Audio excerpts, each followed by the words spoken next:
So I wanted to talk about a game that's coming to Switch that I didn't even know was coming to Switch. It was kind of under my radar. Now the game is supposed to be coming out sometime this summer. Now I don't have an official release date, but they did say summer 2017. So it looks like it should be coming out this month or next month. So it should be coming out really soon. What game am I talking about? I'm actually talking about Namco Museum. Namco Museum is coming out on the Switch. It's a compilation, so it's really not a new game per se, but it does have a whole bunch of old arcade games.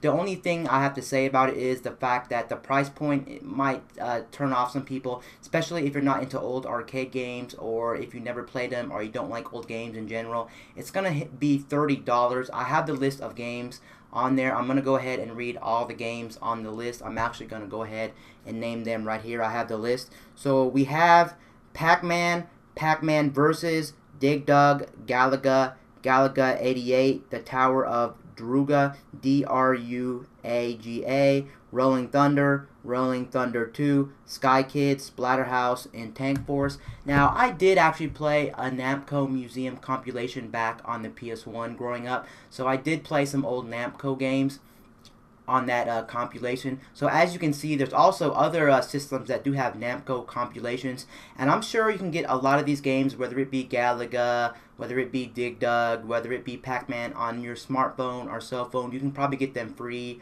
or a couple of dollars. So it's really hard to say that you're going to pay 30. It really depends if you're nostalgic for these games, if you love arcade games. But one thing I will say about this compilation is it's going to be a good compilation on the Switch in particular, just because it's a hybrid. You can play it on your TV and taking it on the go. And I can see people playing all these Namco old arcade games on the go. It's going to be a really nice and fun experience having it on the go wherever you are playing these Namco games.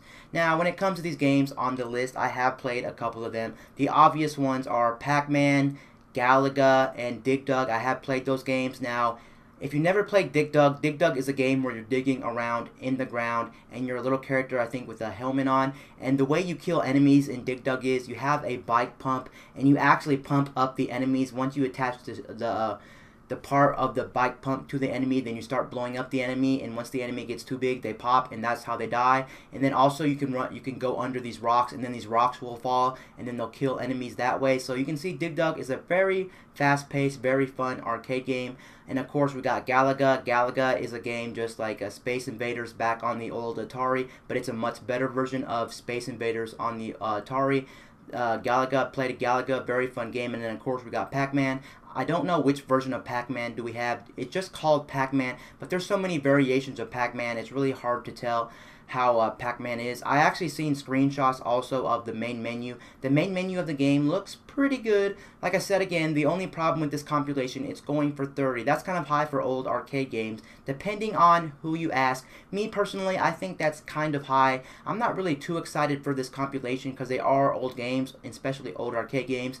This is definitely going to be a wait and see approach. I'm not going to probably not buy it on day one. It depends if I like it, and it's pretty interesting, but I'm going to wait for this because, again, you can buy Namco Museum compilations on other platforms, and you can probably get these games free on your smartphone or cell phone. It's definitely a wait and see approach. I think if this game was like $15, I think more people would be wanting to buy this, almost no-brainer. But since it's $30, that's half of the price of a full AAA game. And there's even some indie games for $10 to $30 that you can have a blast with. For instance, Shovel Knight is $24 for the whole entire package, and you can have so much fun with Shovel Knight. You can even get Spectre of Torment DLC, a standalone game, for $10. So you can see how much content you can have for just $10. And then we have Mr. Shifty. Mr. Shifty is also another indie game, which is absolutely a blast. And then we have Snake Pass. Snake Pass is going for $20, and you can have some fun with that game as well. So $30 for some old games, in my opinion, might be a little bit too expensive. I would have to see if they have any leaderboards, see if the graphics are really good, see if the whole switch and play thing is going to be really good for this type of game. I'm assuming it's going to be good for this type of game, just picking up and play on the Switch. It's really hard to to tell if this game is going to be a good game for $30. Once again, this is going to be a wait and see approach for me, but I just wanted to talk about Namco Museum because it wasn't on my radar before, but now it's on my radar right now. So I am waiting to see when this game comes out. Again, we do not have any official release date. It just says summer 2017, but I'm assuming it's either July or August. Preferably, I would want it to come out in July just because summer's still going, kids are out, some people have a lot of free time on their hands because they don't got to go to school, work, etc. It's just nice. They have a lot of vacation, a lot of breaks, so it'd be nice to take it on the go, and especially if it comes in July, I would actually might pick it up. It would more tempt me too, just because it's in the middle of July. I would be really tempted to pick up this compilation. Now, I'm assuming also that there is some games that Namco makes that are probably not in this collection, but for $30, what you're getting for, at least you are getting the staple games. You're getting Pac-Man, Galaga, and Dig Dug, which are staple games. Some other games I haven't actually played that are Namco games. I've never played Splatterhouse, Tank Force, Rolling Thunder, so I've never played those games. I don't know what the difference is between Galaga and Galaga 88. I only played the standard Galaga. Now, I wonder if that Splatterhouse game is the same Splatterhouse game that everyone talks about. I don't know what system Splatterhouse originally appeared on. I think Splatterhouse appeared on the Sega Genesis or the some Sega system. I could be wrong about that, but I'm pretty sure Splatterhouse is premiered on the Sega systems, and I know what Splatterhouse is, and it's a fine game. I don't know if this is a different Splatterhouse or something like that. I'm gonna go ahead and look into this Splatterhouse. This may be the same Splatterhouse, because if it's just the same Splatterhouse but in an arcade version, I might be more tempted to pick it up because I hear so many good things about the Splatterhouse series. It's unbelievable. And looking at gameplay for the Splatterhouse series, I have watched it, and I think there's some fantastic games.